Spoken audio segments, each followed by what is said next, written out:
Hey, it's Dr. Roz here, and more on hormone optimization. Today I want to talk about the thyroid hormone. The thyroid is critical, and I think it's probably the most important gland in the body when it comes to regulating metabolism, regulating a lot of reactions that go on in our body, and ultimately being in control of our immune system.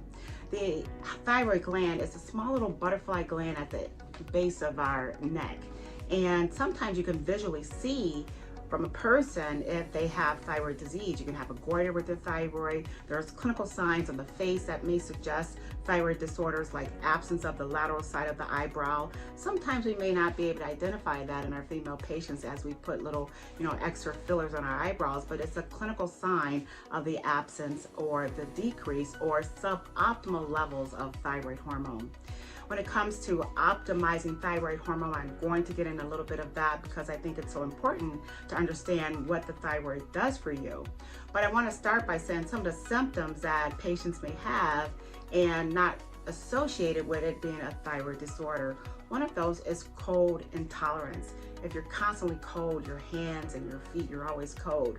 I love to put extra socks on even when I go to bed. My thyroid's fine, but still those are some signs that people with suboptimal thyroid levels could have.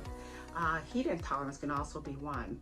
And hair loss is another, fatigue, it affects your menstrual cycle.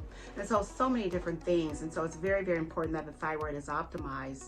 So again, when it comes to thyroid optimization, it's important to, one, bring to the attention of your healthcare provider of like what's going on with you and why the thyroid may need to be addressed, because it's not one of the common labs that's so readily looked at when it comes to healthcare, but it absolutely should be, because again, it is the master regulator of most things that happen in our body.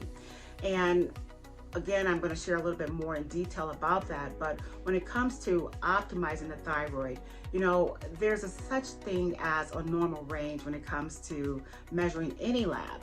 And you can go for the normal lab or you can go for what's optimal. And for me, I love looking at what's optimal. So when it comes to looking at the thyroid levels, I look at and optimize TSH, your free T4, free T3, reverse T3. I look at TPO. That's something that's not oftentimes looked at, and that's the TPO. And if it is looked at, like, what do you do about it? And TPO, thyroid peroxidase antibody, that is an antibody that can be elevated when there's evidence of Hashimoto's thyroiditis. I will share a little bit more about Hashimoto's thyroiditis. That's Hashimoto's thyroiditis. I'll do that because it's commonly overlooked, but it's a real disorder that affects so many people. And I think once we get that under control, we'll do a great job of helping people feel happy and healthy. I'm Dr. Roz, and more on the thyroid hormone.